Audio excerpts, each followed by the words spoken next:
जब हमारे मानसिक स्वास्थ्य की बात आती है तो कहीं ना कहीं कुछ चूक जाते हैं। जब तक मन का ध्यान नहीं रखेंगे शारीरिक स्वास्थ्य कम रह जाएगा। स्ट्रेस और एग्जॉशन में क्या फर्क हो जाता है वो कहीं ना कहीं भूल गए हैं। सोच ज्यादा हो रही है, फीलिंग कम हो रही है। 5 ऐसे रिमाइंडर मेंटल हेल्थ के बता दीजिए जिसे कतई नजरअंदाज नहीं करने चाहिए। मानसिक तकलीफ होना कतई किसी का गुनाह या वीकनेस नहीं है, उसको रूटीन समझ के हम उसके लिए मदद मांगना सीखें। नमस्कार, आप देख रहे हैं टोटल हेल्थ पॉडकास्ट और मैं हूं आपके साथ भावना नैयर। टोटल हेल्थ पॉडकास्ट में हम बात करते हैं सिर्फ बीमारी की नहीं बल्कि पूरे स्वास्थ्य की, यानी कि शरीर, दिमाग और उस मन की जो हर दिन दबाव, उम्मीदों और असुरक्षाओं के बीच जी रहा है। साल 2026, तकनीक तेज है, जिंदगी तेज है, लेकिन क्या हमारा मन भी उतना ही मजबूत है? डॉक्टर देसाई के बारे में आपको बताऊं तो 4 दशक से ज़्यादा साइकियाट्री के क्षेत्र में ये जुड़े रहे हैं। निमहांस हो, एम्स दिल्ली हो या एहबास हो, इन सभी के साथ इन्होंने बहुत सारे लोगों को ठीक किया है और मानसिक तौर पर उन्हें और मजबूत किया है। डॉक्टर देसाई, शुरुआत करते हैं पॉडकास्ट की। Yes, of 2026 की हो चुकी है शुरुआत और इससे बेहतर क्या हो सकता है कि आप हमारे साथ हैं। Happy new year. Happy new year to you too. शारीरिक तौर पर तो हम अपना ख्याल रख लेते हैं, राइट। लेकिन जब हमारे मानसिक स्वास्थ्य की बात आती है तो कहीं ना कहीं कुछ चूक जाते हैं। अब जब 2026 की शुरुआत हो चुकी है तो कैसे हम 2026 में अपने स्टेट ऑफ माइंड को देख रहे हैं? बहुत अच्छी बात है, क्योंकि सबसे पहला जैसे आपने हिंट किया, स्वास्थ्य शारीरिक और मानसिक दोनों है ना। तो जब तक मन का ध्यान नहीं रखेंगे शारीरिक स्वास्थ्य कम रह जाएगा। तो मानसिक स्वास्थ्य इसलिए जरूरी है।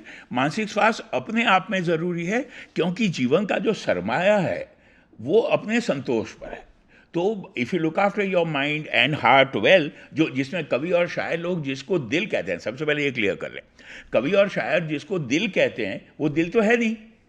Heart is only a pumping organ. दिल क्या है? दिल है the right side of the brain which deals with the emotions, the relationships, intuition. The left side of the brain deals with the logic and calculations and intelligence, right? तो हम हमारे दोनों lobes का ध्यान रखें, लेफ्ट और right lobe का, और दोनों में समन्वय बना सकें। मुश्किल ये हो रही है सबसे ज़्यादा मानव जीवन की कि शायद कुछ व्यक्ति ज़्यादा इमोशनल है, उनको लगता है कि मैं बहुत इमोशनल हूँ, उनको शायद थोड़े लेफ्ट लोब की ज़रूरत है, लेकिन मोटे तौर पे मानव जाति लेफ्ट लोब की तरफ जा रही है। We all depend on intelligence, calculation, we should focus a little more on the right side of the lobe. और जो राइट साइड पर हमें जो ध्यान केंद्रित करना है, आप चाहे लेफ्ट हो या राइट हो या सेंटर हो, केंद्रित जो होना है ध्यान वो इस बात पे होना है कि कैसे हम अपने मेंटल स्टेट ऑफ माइंड को रख सकते हैं मजबूत, काम एंड कंपोस्ट। आपको लग रहा है कि हम बहुत ज़्यादा सोचने लग गए हैं और स्ट्रेस और एग्जॉशन में क्या फ़र्क हो जाता है वो कहीं ना कहीं भूल गए हैं। सही कहा आपने। सोच ज़्यादा हो रही है, फीलिंग कम हो रही है। अगर एक इक्वेशन ब्रीफली करें तो मैं आपको सच बताऊं, जैसा मैंने कहा 40 साल से ज़्यादा साइकियाट्री मेंटल हेल्थ में हूँ, लेकिन पिछले 10-15 सालों में ही एक टर्म और कॉन्सेप्ट पॉपुलर हो गया है जो मुझे लगता है हम विज्ञान के भी लोग सीख रहे हैं आम जनता से। Over thinking. मैंने 2000 से पहले आई डोंट थिंक अपने किसी क्लाइंट से ये शब्द प्रयोग सुना था। 2005 के बाद, 2010 के बाद lot of young people, lot of adults कम से डॉक्टर साहब ओवर थिंकिंग बहुत हो रही है। सो लाइक जैसे आप और हम दोनों कह रहे हैं, थिंकिंग अपनी जगह बहुत ज़रूरी है, फीलिंग भी उतना ही ज़रूरी है। तो अगर दोनों में बैलेंस बना सकें आप, थिंकिंग एंड फीलिंग। लेकिन ये इमोशनल हेल्थ और मेंटल हेल्थ में फ़र्क क्या होता है? आप कह रहे हैं फीलिंग ज़रूरी है, लेकिन यहाँ मानसिक स्वास्थ्य की बात करें, हमें इमोशनली स्ट्रांग होना है, मेंटली स्ट्रांग होना है और फिजिकली स्ट्रांग होना है, ये 3 अलग अलग बातें हैं। सारा एक इक्वेशन है। जो मेंटल फैकल्टीज हैं, साइकोलॉजिकल पहलू हैं, उसमें से एक है इंटेलिजेंस, दूसरा है इमोशनल या जज्बात। तो जैसे हम बार बार कह रहे हैं, ये बैलेंस ज़रूरी है। जैसे आपने कहा, बहुत सारे टर्म्स यूज होते हैं, emotional health, psychological health, mental health, well being, positive well being. तो ज़्यादा कंफ्यूज भी ना हो, अगर हम संतुलित रूप से अपना जीवन जिए और जैसा आपने कहा सुखी संतोष में रहें, तो बढ़िया है। जी। तो विवेकानंद जी ने एक बात बड़ी अच्छी कही थी, कहते हैं अच्छा जीवन बिताने के लिए दो चीज जरूरी है, उम्मीद और पर्पस ऑफ लाइफ। जीवन का एक लक्ष्य हो, जो भी हो हर एक व्यक्ति के लिए, और उम्मीद बनी रहे। बिल्कुल। लेकिन डॉक्टर साहब ये भी है कि आजकल बिजी रहना एक बैज ऑफ ऑनर हो गया है, और बिजी रहना यानी कि मन को हमेशा व्यस्त रखना, मन को हमेशा ऑक्यूपाइड रखना। तो क्या ये बिजी रहना हमेशा एक अच्छी बात है, या कुछ पल अपने लिए वो जो ज़रूरी होते हैं वो हम निकाल ही नहीं पा रहे, चाहे हमारे पास हों भी?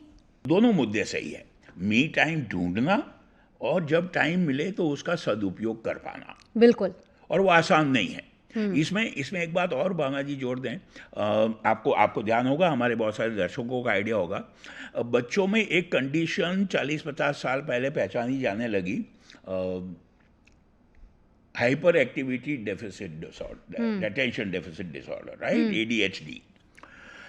अब ये पाया गया है कि ADHD की तादाद बढ़ती जा रही है बच्चों में और किशोरों में। जी। एक दूसरा, एडल्ट ADHD भी पहचाना गया। तो जो 30, 35, 40 के, 45 के, 50 के वर्किंग प्रोफेशनल्स हैं, उनमें एडल्ट ADHD डायग्नोज हो रहा है। ओके। और बच्चों में ADHD की तादाद बढ़ती जा रही है। बहुत सारे कारण हैं इसके भी। ठीक है। एक तो ये कि सामाजिक जो सहिष्णुता है वो शायद कम हो गई है। शिक्षकों की, बच्चों की, हम में से किसी के भी, अगर मेट्रो में आप या हम सफर कर रहे हैं, अगर कोई बच्चा बहुत शैतानी हो, हम जब बच्चे थे तो एक शब्द प्रयोग होता था शैतानी, शरारती है, इतना क्या है कि बच्चे को मदद कर दी जाती थी। अब उसका डायग्नोसिस कर दिया ADHD। तो मैं ये समझता हूँ, अगर वैचारिक स्तर पर देखें, फिलोसॉफिकली, तो ADHD का बढ़ना वही एक एक्सट्रीम है जो आपने बात शुरू की, बिजी रहना। अटेंशन स्पैन कम हो गया है, Attention एक तो span बात कम ये हो गया है। और भीड़ में हैं हम, लेकिन फिर भी हम भीड़ से अलग हैं। ये जो अकेलापन महसूस हो रहा है, उस पूरी भीड़ में भी हमारे साथ बहुत सारे लोग हैं, लेकिन फिर भी हमें अकेलापन महसूस हो रहा है। ये अकेलापन एक मेंटल डिसऑर्डर है या मेंटल स्टेट ऑफ माइंड है? मुझे लगता है ये सोचने लायक बहुत ज़रूरी है कि एक हमने पहले बात की, बिजी रहना वर्सेस कंसंट्रेट करके काम कर पाना, दूसरा भीड़ में अकेले होना। तो क्या 21वीं सदी की मानव जाति की एक सच्चाई हो गई है, विरोधाभास।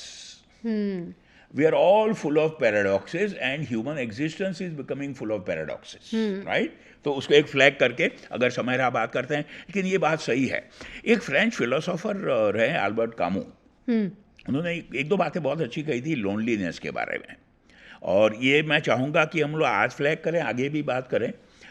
अल्बर्ट कामू ने ये कहा कि, और उसका हिंदी रूपांतर करूं, अनुवाद करूं, कि अगर आपको अपने आप से अकेले रहने में दिक्कत होती है, परेशानी होती है, तो प्रॉब्लम कहीं अपने आप में है।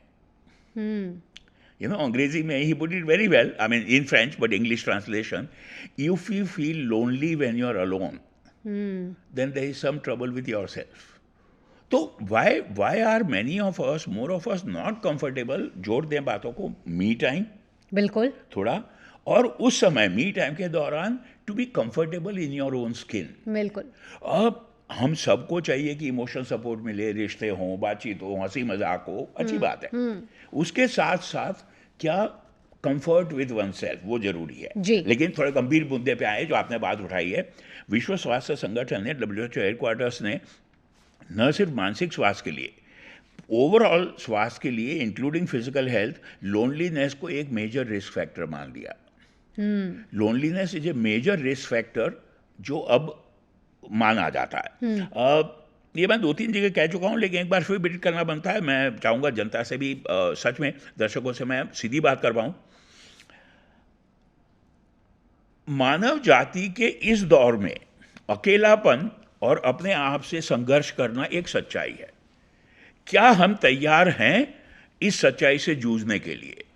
क्या हमेशा ही, जैसे हमने बात की, क्या हमेशा ही रिश्तों में रहना, भाग दौड़ में रहना ज़रूरी है, या भाग दौड़ के और काम के साथ साथ हमें ये भी स्किल डेवलप करना होगी कि हम अपने आप से कंफर्टेबल हों? और ये एक बात और छेड़ूं, मेरी कोई बहुत एक्सपर्टीज़ नहीं है, लेकिन जितना समझाऊं, भागवत गीता के सार जो बहुत सारे हैं उसमें से एक ये है जी, अकेलेपन में और एकांत में फ़र्क। Difference between loneliness and solitude.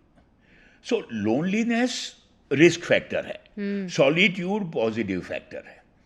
तो क्या मैं एकांत में कंफर्टेबल महसूस कर पाता हूँ?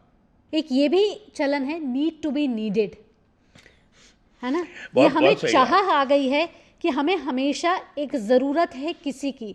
ये जो नीड टू बी नीडेड है, ये क्या ज़रूरी है आज की डेट में? हमें हमेशा एक अटेंशन चाहिए, चाहे हम देखें कि सोशल मीडिया का ट्रेंड यही कुछ कह रहा है कि जब तक वो लाइक्स नहीं मिलेंगे, वो वैलिडेशन नहीं मिलता. तो we always need validation now?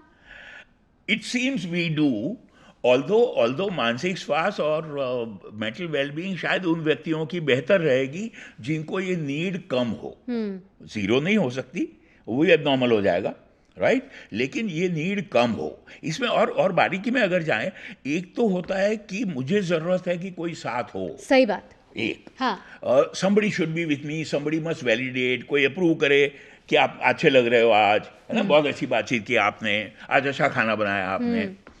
दूसरा है the need to be needed, जैसे आपने कहा कि किसी को मेरी ज़रूरत हमेशा होनी चाहिए. बिल्कुल. और ये एक थोड़ा सा अगर एग्जांपल डिस्क्राइब करूं, ये मेंटल हेल्थ में साइकोलॉजी में बहुत समय से डिस्क्राइब किया गया है, खासकर वर्किंग वुमेन के बनिस्बत जो महिलाएं हैं जिन्होंने होम मेकर्स हैं, जिन्होंने घर बनाया.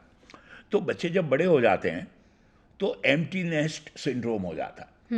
भाई घरौंदा खोसला खाली हो गया, बच्चे अपने करियर में अपने जीवन में बीत गए, वो माँ 40-45 साल में डिप्रेशन महसूस करने लगती है क्योंकि अब मेरी ज़रूरत नहीं बच रही. यही होता है वृद्धावस्था में या रिटायरमेंट के बाद. और मैं अनुभव से कहूँ, रिटायरमेंट के बाद एक वक्त में अगर 15-16 घंटे 6 दिन या 6.5 दिन हम काम करते थे और सडनली टाइम आ गया कि ये हफ्ते में पूरे में शायद 10-20 घंटे का काम है. सही बात. तो बाकी समय का मैं कैसे सही यूटिलाइज इस्तेमाल करूं समाज के भले के लिए. या एक और एंगल अगर बदलें तो नीड टू बी नीडेड दोनों तरफा है, और अगर वो है भी तो उसका सही इस्तेमाल हो. सही बात. बहुत सारे सामाजिक वर्ग हैं जिनको समाज सेवा की जरूरत है. लेकिन डॉक्टर साहब, इसके साथ ये भी ज़रूरी है जानना, क्योंकि कई मेडिकल कंडीशंस हैं मेंटल हेल्थ से जुड़ी हुई, उसका भी रुख कर लेते हैं. फॉर एग्जांपल, आज हमें ये नहीं पता चल रहा कि जिस स्ट्रेस से हम गुजर रहे हैं, उस स्ट्रेस में क्या हमें साइकोलॉजिस्ट या साइकाइट्रिस्ट की ज़रूरत है. कब ये स्ट्रेस हमें ओवर पावर करने लग जाता है, क्योंकि किसी लेवल पे स्ट्रेस ज़रूरी है, लेकिन कब ये स्ट्रेस ना रह के एंग्जाइटी ना रह के डिप्रेशन, पैनिक अटैक्स, हैल्यूसिनेशंस, ये सारी मेंटल हेल्थ की वो टर्मिनोलॉजी है जो सब एक साथ आ जाती है. बिल्कुल सही कह रहे हैं आप. जहाँ से हमने बात शुरू की थी, स्वास्थ्य एक कॉम्पोजिट कॉन्सेप्ट में रूप में देखा जाए तो शारीरिक और मानसिक स्वास्थ्य को अलग अलग ना समझे, एक साथ समझें. एक बात. और अक्सर शारीरिक तकलीफ, शारीरिक बीमारियां मानसिक स्वास्थ्य की तकलीफों से जुड़ी रहती है. उसका कॉमनेस्ट एग्जांपल अगर मैं बताऊं, डायबिटीज और depression. Very common. Diabetes common हो गया, डिप्रेशन कॉमन हो गया, और ऐसी बहुत सारी और कंडीशंस है जहां मानसिक और शारीरिक स्वास्थ्य की तकलीफें जुड़ी रहती है. और आपने बिल्कुल सही कहा, बदनसीबी से न सिर्फ आम जनता लेकिन बहुत सारे हमारे मेडिकल साथी और स्वास्थ्य कर्मी इस इंटरफेस को कम समझ पाते हैं, ये इन पर कम ध्यान देते हैं. एक मुद्दा इम्पॉर्टेंट फिर जनता से सीधी बात में कर लूँ. एक सच्चाई ये है कि अगर शारीरिक और मानसिक स्वास्थ्य की तकलीफ एक साथ है तो मानसिक स्वास्थ्य की तकलीफ को ठीक करना शारीरिक स्वास्थ्य के लिए भी बेहतर है. हार्ट अटैक या स्ट्रोक के बाद जो डिप्रेशन होता है, वो अगर डिप्रेशन का ट्रीटमेंट कर दिया जाए तो हार्ट अटैक और स्ट्रोक का आउटकम बेटर होगा. तो होना तो ये चाहिए, जैसे आपने संदर्भ किया, मैं इसमें भी बहुत लंबा समय काम कर चुका हूँ, हर शारीरिक तकलीफ और बीमारी का एक मानसिक और सामाजिक पहलू है. सही बात है ना. तो सिर्फ दवाइयों से इलाज किसी भी कंडीशन का नहीं हो सकता. जैसे हम लोग अक्सर कहते रहे, बायोसाइकोसोशियल मॉडल, बायोलॉजिकल या physical aspects, psychological and social including family. तो कॉम्पोजिट हेल्थ तो वो बनेगा. बिल्कुल. इसके साथ ये सारी तो चीज़ें हैं जो हमारी फैमिलीज़ या हमारे नियर एंड डियर वंस के साथ जुड़ी है. एक चीज़ और हमारे साथ अब ऐड हो गई है जनरेशन के साथ, वो है सोशल मीडिया. फ़ोन एडिक्शन, ये जो फ़ोन एडिक्शन है क्या सच में एक एडिक्शन है अगर मेंटली इस चीज़ की बात करें? साथ ही ये जो डोपामीन ट्रैप है, यानी कि 15 मिनट सोचा है कि मैं अब फ़ोन चलाऊंगा और उसके बाद मैं सो जाऊंगा, लेकिन वो 15 मिनट कब आधे घंटे में तब्दील हो गया पता ही नहीं चला। तो ये सब कंडीशन क्या है? ऑस्ट्रेलियन सरकार ने अभी तय किया कि 16 साल के कम उम्र के बच्चों को फ़ोन नहीं दिया जाएगा, नेट एक्सेस या नहीं होगा। मेरा ये सच में मानना है कि ऐसा टोटल बैन शायद वर्क नहीं करता है। एक बुनियादी सत्य बताऊं, मानव व्यवहार में, ह्यूमन बिहेवियर में total control rarely ever works. HIV में भी वही देख चुके, सेक्सुअलिटी के बारे में, राइट? तो जो सोशल मीडिया की आप टेक्नोलॉजी की बात कर रहे हैं उसमें भी यही लागू होता है। हर टेक्नोलॉजी जब नई उभरती है तो उसके दोनों पहलू होते हैं। सही और बात। इसमें थोड़ा इतिहास में जाएं अगर, हर नए आविष्कार का नेगेटिव इफेक्ट भी है। जी। जब गुफा में इंसान ने पहली बार आग का आविष्कार किया तो बहुत बड़ा आविष्कार था। फायर से ओवर द ईयर्स बहुत सारे लोग मरे। नाइफ, चाकू बहुत अच्छा साधन है कि उससे भी खून होते हैं, उससे भी हानि होती है। तो छोटा या बड़ा, एटॉमिक एनर्जी, राइट? तो कोई भी ले लीजिए, ये सारे जो नए आविष्कार हैं टेक्नोलॉजी के, इसको हमें सेंसिबली लेना होगा। बिल्कुल, ये सेंसिबली की जो आप बात कर रहे हो ना, उसी पर मैं आना चाहती हूँ। मैं फ़ोन एडिक्शन को कंट्रोल करना चाहती हूँ, हो नहीं पाता, क्या करा जाए? सबसे पहली बात हमें ये समझना होगा मानव जाति के सामाजिक स्तर पे कि ये दो-धारी तलवार है। तो सामाजिक रूप से और बच्चों को, किशोरों को ट्रेन करने में क्या हम ये समझा सकें कि इसका सही इस्तेमाल हो। हाँ, जो सबसे इंपॉर्टेंट वैज्ञानिक तथ्य है, जो आपने डोपामिन ट्रैप की बात की, बहुत सही। कुछ व्यक्ति ऐसे हैं ब्रेन के कारण, ब्रेन केमिस्ट्री के कारण, जो ज़्यादा ससेप्टेबल है कि उनको ये एडिक्शन हो सकता है। तो जिनको एडिक्शन हो रहा है या हो चुका है, उनकी मदद करें, उनको इलाज करें, जैसे आपने मानसिक बीमारी के बारे में बात की। ठीक है। लेकिन उसके कारण एक्सट्रीम सॉल्यूशंस कभी वर्क नहीं करते हैं। तो हमें एक संतुलित व्यू, सेंसिबल व्यू लेना होगा कि इसका हम सही इस्तेमाल कर सकें। आपने डोपामिन की बात बिल्कुल सही कही। ये वैज्ञानिक रूप से एक तथ्य और आम जनता को बता दें, कोई भी बल्कि एक कदम और पीछे जाते हैं। जो मोबाइल एडिक्शन की बात हो रही है, टेक एडिक्शन की, इसको अब हम कहते हैं बिहेवियरल एडिक्शंस, व्यवहारिक व्यसन की बीमारी, लत की बीमारी। ये नया नहीं है कॉन्सेप्ट, 50, 60, 100 साल से या हजारों साल से चल रहा है। फिर हमारे उस जाते हैं कहानियों में। पूरी महाभारत होने का एक कारण 4, 5, 10 में से क्या है? युधिष्ठिर की लत। वो अपनी लत को छोड़ नहीं पाया खेलने से। तो बिहेवियरल एडिक्शंस शुरू से नोन है, राइट?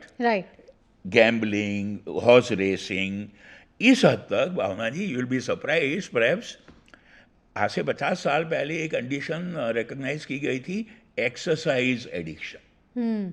फिजिकल एक्सरसाइज का भी एडिक्शन हो सकता है, राइट? तो कोई भी पॉजिटिव चीज या बैलेंस नेगेटिव पॉजिटिव चीज, उसका एडिक्शन हो सकता है। ये नया बिहेवियरल एडिक्शन है जिसको हमें बहुत गंभीरता से लेना होगा। और क्यों गंभीरता से लेना होगा, इसको थोड़ा सा अगेन गौर करें। अभी तक प्रिंट जब सबसे पहले निकला, किताबें आ गई, उसका एक्साइटमेंट होने लगा, लोग बुक वॉर्म कहते थे उसको, कि ये किताबें पढ़ता रहता, राइट? Television, radio, right?